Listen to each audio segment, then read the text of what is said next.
அன்பார்ந்த உறவுகளே, இந்த வீடியோவில் நம்ம எதை பற்றி பேச போகிறோம்னா, சிங்கப்பூருடைய மதிப்புமிக்க எல்லோராலும் போற்றப்படக்கூடிய சிறந்த தலைவரான லீ குவான் யூ சம்பந்தமாக தான் இந்த வீடியோவில் பேச போகிறோம். லீ குவான் யூ இளமை காலத்தை பற்றி பேசணுன்னா, சிங்கப்பூரில் பிப்ரவரி மாதம் 16ஆம் தேதி 1923 பிறந்திருக்கிறாரு. அவர் பார்த்திங்கன்னா சீன வம்சாவளியை சேர்ந்தவர். அவங்க குடும்பத்தில் எல்லாத்துக்கும் ஆங்கில புலமை ஜாஸ்தியாக இருந்திருக்கு. சிறு வயதிலிருந்தே ஒழுக்கம், தன்னம்பிக்கை உடையவராக இருந்திருக்கிறாரு. இளமை காலத்தில் சிங்கப்பூரில் ஸ்கூல் லைஃப் சிங்கப்பூரில் தான் படிச்சிருக்கிறாரு. புகழ்பெற்ற கல்லூரியில் புகழ்பெற்ற கல்விக்கூடத்தில் தான் சிங்கப்பூரில் படிச்சுட்டு செகண்ட் வேர்ல்டு வார் அந்த டயத்தில் நான் பார்த்தோம்னா London school of economics, Cambridge university லண்டனில் போய் படிக்கிறாரு. லண்டன்லேயே சட்டமும் படிச்சுட்டு சட்டப்படிப்பை முடித்து டிகிரியோட சிங்கப்பூருக்கு தன்னுடைய சட்டப்பணியை தொடர்கிறாரு. சிங்கப்பூரில் சிறந்த வழக்கறிஞரில் இவனும் ஒருவராக வழக்கறிஞர் பணியை தொடர்ந்து ஈடுபட்டு இருக்கிறார். அந்த காலத்தில் பார்த்திங்கன்னா தொழிலாளர் சங்கம் சார்ந்த வழக்குகளை எடுத்து சிறப்பாக நடத்தி வெற்றி கண்டார். அதனால் தொழிலாளர்கள் மகத்தில் அவருக்கு நல்ல ஒரு பேர் இருந்தது. அதுக்கு பிறகு 1954 இந்த மக்கள் செல்வாக்கு எல்லாம் இருக்கிறதுனால பீப்புள்ஸ் ஆக்ஷன் பார்ட்டி PAP என்கிற அரசியல் கட்சியை நிறுவுகிறாரு. அதை ஏற்படுத்தி பிரிட்டிஷ் காலனியிலிருந்து விடுதலை பெறணும், பொருளாதார முன்னேற்றம், சமூக நீதி, இதுக்காக ரொம்ப குரல் கொடுக்குறாரு. அந்த நேரத்தில் தான் தேர்தல் வருது. 1959 வருஷம் நடந்த தேர்தலில் அவருடைய PAP பார்ட்டி வெற்றி பெற்று சிங்கப்பூருடைய தலைவராக தேர்ந்தெடுக்கப்படுறார், பிரதம மந்திரி ஆகிறார். அந்த நேரத்தில் பார்த்திங்கன்னா சிங்கப்பூர் பிரிட்டிஷ் காலனி ஆதிக்கத்தில் தான் இருக்குது. 1963 வருடம் சிங்கப்பூர் மலேசியாவுடன் இணைக்கப்படுது. பிறகு இன அரசியல் முரண்பாடு காரணமாக 1965 சிங்கப்பூர் மலேசியாவிலிருந்து பிரிந்து தனி நாடாக மாறுகிறது. இந்த கடினமான நேரத்தில் லீ குவான் யூ பங்கு இந்த நாட்டை முன்னுக்கு கொண்டு வரணுண்டு கடுமையாக உழைச்சி அந்த நாட்டை எல்லா வகையும் தொழில்துறை, பொருளாதாரத்துறை, எல்லா நீதித்துறை இவற்றில் அந்த சிங்கப்பூரை முன்னிலைக்கு கொண்டு வர்றாரு. முன்னணியில் உலக நாடுகள் போற்றக்கூடிய அளவுக்கு பொருளாதாரத்தை முன்னிலைப்படுத்துகிறாரு லீ குவான் யூ. உலகின் சிறந்த தலைவராகவும் இருக்கிறார். அவருடைய ஆட்சி காலத்தில் பார்த்திங்கன்னா இந்தியாவுடன் நல்ல உறவு கொண்டிருக்கிறாரு. மேலும் மேற்கத்திய நாடுகள், அமெரிக்கா போன்ற நாடுகளுடன் நல்ல உறவு முறையோடு தன்னுடைய ஆட்சி அதிகாரத்தை சிங்கப்பூரில் நடத்தி கொண்டு இருக்கின்றார். இந்த நிலையில் உலகின் முன்னணி வளர்ந்த நாடாக சிங்கப்பூரை மாற்றுறதுக்கு கடுமையாக உழைக்கிறாரு. வறுமை, வேலையின்மை இவற்றிலிருந்து சிங்கப்பூர் இவற்றிலிருந்து நீங்கி வளர்ந்த நாடாக சிங்கப்பூரை உருவாக்குறார். மேலும் வங்கி, நிதி, துறைமுகம், தொழில்நுட்பம் ஆகிய துறைகளில் சிங்கப்பூரை ரொம்ப முன்னிலை பெற்ற நாடாக உருவாக்குறார். இதுதான் சிங்கப்பூரில் லீ குவான் யூடைய பங்கு. மேலும் என்ன பண்ணுறாருன்னா, சாதாரண மக்களுக்கும் சொந்த வீடு வேணும் அப்படிங்கிறதுனால ஒவ்வொரு சிட்டிசனுக்கும் ஒரு வீடு அப்படிங்கிற ஒரு கொள்கையை உண்டாக்கி 80% மக்களுக்கு அரசு வீடு கொடுக்கறதுக்கு ஏற்பாடு பண்ணுறார். கல்வியிலையும் மக்களுக்கு தாய்மொழி ஆங்கில கல்வி முன்னுரிமை கொடுத்து அந்தந்த அவங்கவுங்களுடைய தாய்மொழியில் கல்வி கற்கிற மாதிரி ஏற்பாடெல்லாம் பண்ணுறாரு.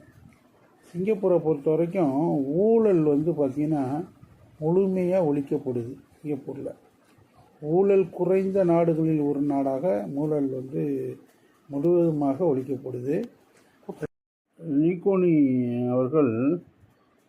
அவர்களுடைய வெளியுறவு கொள்கைன்னு பார்த்திங்கன்னா சிங்கப்பூர் சின்ன நாடாக இருந்தாலும் தொழில் வளர்ச்சி, பாதுகாப்பு வளர்ச்சி, அப்புறம் வெளியுறவு கொள்கையில் ரொம்ப ஸ்ட்ராங்கான நிலைப்பாடு எடுத்து இந்த நாட்டுக்கு பல வகையில் முன்னேற்றத்துக்கு உதவியாக இருந்திருக்கிறாங்க. நடுநிலை வெளியுறவு கொள்கை பார்த்திங்கன்னா நடுநிலை மற்றும் நடுநிலையான அரசியல், நடுநிலை மற்றும் நடைமுறையான அரசியலை முன்னெடுத்திருக்கிறாங்க. எந்த உலக சக்திக்கும் அடிபணியாமல் தேசிய நலனே முதன்மை என்ற கோட்பாடோட கொள்கை அரசியலை விட நடைமுறை அரசியல், ப்ராக்டிக்கல் டிப்ளமசி தான் முக்கியங்கிற மாதிரி அவங்களுடைய வெளியுறவு கொள்கையில் செயல்படுத்தியிருக்கிறாங்க. பெரும் சக்திகளுடன் சமநிலை, அமெரிக்கா பாதுகாப்பு, முதலீடு அமெரிக்காவுடன், சீனாவுடன் வர்த்தகம், ஆசிய சக்தி போன்ற நிலைப்பாடோட சீனாவோட வெளியுறவு கொள்கையை கையாண்டிருக்காங்க. இந்தியாவுடன் பண்பாட்டு உறவு, மனித வளம், இதே மாதிரி ஒரு கொள்கை வெளியுறவு கொள்கையை செயல்படுத்தியிருக்கிறாங்க. யாரையும் பகைத்து கொள்ளாமல் அனைவருடனும் உறவுடன் இருந்திருக்கிறாங்க. ஆசியான் ஒத்துழைப்பு, தென்கிழக்கு ஆசிய நாடுகளுக்கான வலுவான நட்பு. ஆசியான் அமைப்பை அமைதிக்கும் பொருளாதார வளர்ச்சிக்கும் பயன்படுத்தினார். பிராந்திய போர்களை தவிர்க்க முயற்சி செய்தார். பாதுகாப்பு ப்ளஸ் தூதரகம் இவருடைய கொள்கையாக இருந்துச்சு. வலுவான இராணுவம் மற்றும் திறமையான தூதரகம். பலவீனமாக இருந்தால் உலகம் மதிக்காது என்ற நிலையை ஒரு அரசியல் நிலைப்பாட்டோட செயல்படுத்தினார். இஸ்ரேல் போன்ற நாடுகளிடமிருந்து பாதுகாப்பு பயிற்சி. இந்தியாவை ஒரு எதிர்கால உலக சக்தி என கணித்தார். சிங்கப்பூரில் வாழும் இந்தியர்களுக்கு சம உரிமை. தமிழை அதிகாரப்பூர்வ மொழியாக மாற்றினார். இந்தியாவின் பொருளாதார எழுச்சியை முன்கூட்டியே உணர்ந்த தலைவராவார். சீனா மேற்கு இடையே பாலத்தை, சீனாவின் உறவை மேம்படுத்தினார். சீன பண்பாடு, மேற்கு நிர்வாக முறை, சீனாவின் சீர்திருத்தம் போன்ற கொள்கையில் சீன தலைவர்களுக்கு ஆலோசனை வழங்கினார். சீனாவின் சீர்திருத்தங்களுக்கு சிங்கப்பூர் ஒரு முன்மாதிரி நாடாக அமைந்தது. இந்த மாதிரி அவருடைய ஆட்சி காலத்தில் வெளியுறவு கொள்கையில் நிலைப்பாட்டோடு இருந்திருக்கிறாரு. மேலும் அவருடைய ஆட்சி காலத்தில் சிங்கப்பூருடைய பொருளாதார வளர்ச்சி மிக அபரிதமான வளர்ச்சி அடைந்தது. 1959 90 வரைக்கும் சிங்கப்பூரின் பொருளாதார வளர்ச்சி உலக தரத்துக்கு இணையாக மாறியது. மேலும் துறைமுக பொருளாதாரத்திலிருந்து தொழில் பொருளாதாரத்திற்கு மாற்றினார். 1960களில் வேலைவாய்ப்பின்மை, 1960களில் பார்த்திங்கன்னா வேலைவாய்ப்பின்மை அதிகமாக இருந்துச்சு. இயற்கை வளங்கள் இல்லாமல் இருந்துச்சு.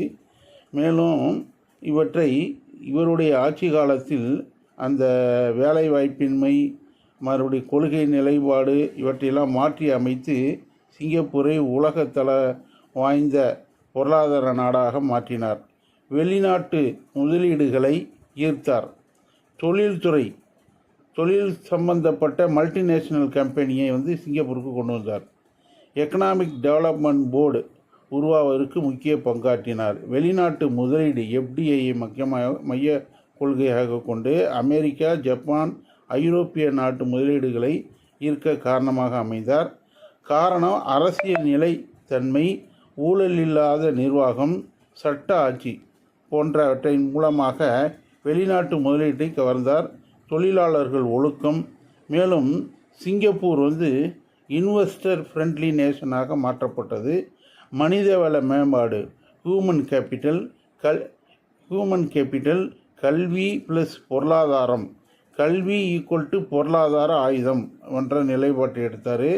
தொழில்நுட்ப கல்வி, இங்கிலீஷ் ப்ளஸ் டெக்னிக்கல் ஸ்கில்லு, உலக தரத்திற்கான மனித வளம், இவற்றையெல்லாம் கொள்கை நிலைப்பாடாக எடுத்து சிங்கப்பூருடைய தொழில் வளர்ச்சி மற்றும் பொருளாதார வளர்ச்சிக்கு பல திட்டங்களை முன்னெடுத்து நாட்டை வலுவடை செய்தார். இதே மாதிரி நம்ம நிறையா விஷயங்களை பேசிக்கிட்டே இருக்கலாம். அப்படி இருந்தாலும் அவங்களுடைய அதேமாதிரி லீ குவான் யூ அவர்களுடைய பொருளாதார வளர்ச்சி, தொழில்துறை வளர்ச்சி, மக்களுடைய மேம்பாடு, கல்வி, மக்களுக்கான கல்வி, அதேமாரி ஒவ்வொரு சிட்டிசனுக்கும் ஒரு வீடுங்கிற ஒரு கொள்கை நிலைப்பாடு, இந்த மாதிரி பல நடவடிக்கைகளை முன்னெடுத்து சிங்கப்பூருடைய பொருளாதார வளர்ச்சியையும் மக்களுடைய பொருளாதார வளர்ச்சியையும் உலகத்தரத்திற்கு முன்னேற்றத்திற்கு மிகவும் தன்னுடைய ஆட்சி காலத்தில் உயராது அதாவது ஓய்வில்லாமல் அவர் இந்த நாட்டை உயரத்துக்கு எடுத்துகிட்டு போயிருக்கிறார்னா அதில் எந்த ஒரு மாற்று கருத்தும் கிடையாது.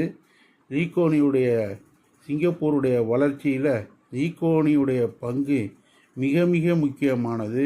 அவர் நீண்ட காலம் தொடர்ந்து அங்கே பிரதமராக இருந்ததுனால நாட்டை, அதாவது ஏழ்மை நிலையில் பொருளாதாரம் வகையில் குறைந்த நாட்டை உலக தரத்திற்கு மக்களுடைய வாழ்க்கை தரத்தை உயர்த்துவதோடு மட்டுமல்லாமல் சிங்கப்பூருடைய பொருளாதாரத்தையும் உயர்த்திய மாமனிதர் என்று சொன்னால் மிகையாகாது.